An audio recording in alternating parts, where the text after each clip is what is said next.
तेलंगाना जागृति की सदर के कविता ने कानून साज कौंसिल के चेयरमैन गुत्ता सुखेंदर रेड्डी से उनका इस्तीफा कबूल करने की दरखास्त की।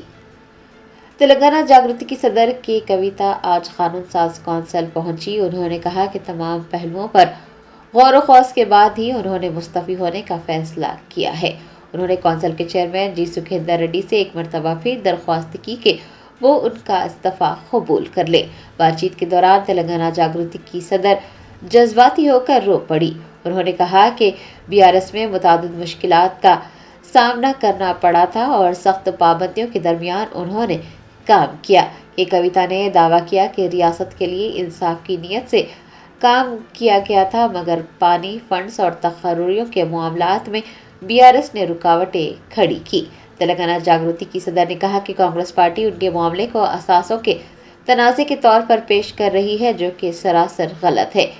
तेलंगाना जागृति की सदर ने कहा कि वो ये वाज़ेह करना चाहती हैं कि उनकी लड़ाई इज़्ज़त नफ्स के लिए है, किसी दौलत या जायदाद के लिए नहीं है। उन्होंने उनके खिलाफ झूठी दास्तानें फैलाने वाले कांग्रेस कायदीन पर भी नुक्ताचीनी की। వాళ్ళను డిసప్పాయింట్ చేయదు కాబట్టి నవ్వుతూ పనిచేస్తూ వెళ్ళిపోయిన అధ్యక్ష ఇప్పుడు నా దగ్గరికి ఎప్పుడు పెద్దవాళ్ళు, పైరవికారులు, కాంట్రాక్టర్లు ఎవరు రాలేదు అధ్యక్ష. నేను ఎప్పుడు కూడా పేద ప్రజల మధ్యలోనే ఉండి పనిచేస్తున్నాను అధ్యక్ష. నా దగ్గరికి వచ్చినటువంటి బీడీ కార్మికులు కావచ్చు, బీడీ టేకేదారులు కావచ్చు, అంగన్వాడీ టీచర్లు కావచ్చు, ఆశా వర్కర్లు కావచ్చు, ఐకేపీ ఎంప్లాయీస్ కావచ్చు అధ్యక్ష, అదేవిధంగా జిహెచ్ఎంసీ కార్మికులు కావచ్చు అధ్యక్ష, టీచర్లు కావచ్చు అధ్యక్ష, నిరుద్యోగులు కావచ్చు, ఆడబిడ్డలు కావచ్చు, సింగరేణి ఉద్యోగులు కావచ్చు, కరెంట్ ఎంప్లాయీస్ కావచ్చు, ఎవరు వచ్చిన అధ్యక్ష నేను కాదనకుండా నాకెంత వీలైతే అంత పనిచేసి పెట్టేటటువంటి ప్రయత్నం చేసిన అధ్యక్ష. అయినా సరే అధ్యక్ష, పార్టీ మౌత్ పీసులుగా ఉండేటటువంటి పార్టీ పేపర్లు, పార్టీ ఛానళ్ళు ఏ ఒక్కరు కూడా ఎన్నడూ కూడా మద్దతు ఇవ్వలేదు అధ్యక్ష. అయినా సరే ధైర్యం వదులుకోకుండా మొక్కువని ప్రయత్నంగా నేను ప్రయత్నం చేస్తూనే వెళ్ళాను అధ్యక్ష. తెలంగాణ రాకముందు, బీఆర్ఎస్ ప్రభుత్వం ఏర్పడకముందు ఒక మాట అనుకున్నాం అధ్యక్ష. కేసీఆర్ గారే పదే ఈ మాట చెప్పారు. ఉమ్మడి రాష్ట్రంలో మనకు కాంట్రాక్ట్ వ్యవస్థ వచ్చింది, మరి కాంట్రాక్ట్ ఎంప్లాయీస్తోని, అవుట్సోర్సింగ్ ఎంప్లాయీస్తోని దేశానికి నష్టం జరుగుతుంది, రాష్ట్రానికి నష్టం జరుగుతుంది, అందరికన్నా ఎక్కువ తెలంగాణ యువకులకు నష్టం జరుగుతుందని చెప్పారు అధ్యక్ష. ఆనాడు వారు సరదాగా ఒక మాట అనేవాళ్ళు, అందరికీ కాంట్రాక్ట్ పోస్ట్ ఉంది, మరి ముఖ్యమంత్రికి కూడా కాంట్రాక్ట్ పోస్ట్ ఉంటుందా అని చెప్పి ప్రశ్నించేవారు అధ్యక్ష. కానీ తెలంగాణ వచ్చిన తర్వాత 10 ఏళ్లలో కూడా కాంట్రాక్ట్ వ్యవస్థను మనం రద్దు చేసుకోలేకపోయినాం అధ్యక్ష.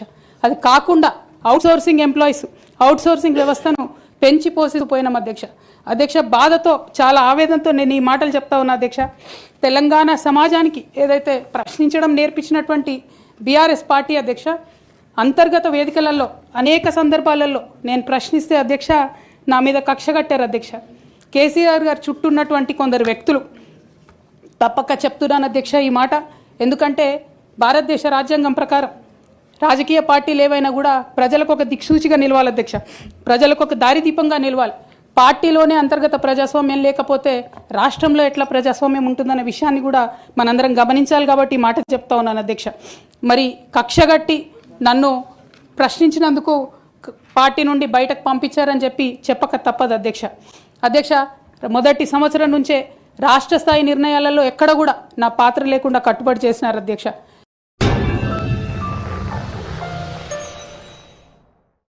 Germanten super speciality hospital national award winner doctor Mir Jawad Zar Khan, German trained senior orthopedic surgeon and director, माहिर डॉक्टर्स डॉक्टर वासिफ आजम और doctor Bharavi Chanduri, senior cardiologist और दीगर डॉक्टर्स नुमाया खिदमत अंजाम दे रहे हैं। Robotic surgery, advance cath lab, MRI, operation theatre, ICU, 2D ultrasound जैसी सहूलियात से आरास्ता कॉर्पोरेट लेवल हॉस्पिटल, वाजबी फीस में हर मर्ज से शिफायाबी के लिए Germanton super speciality hospital, Attapur.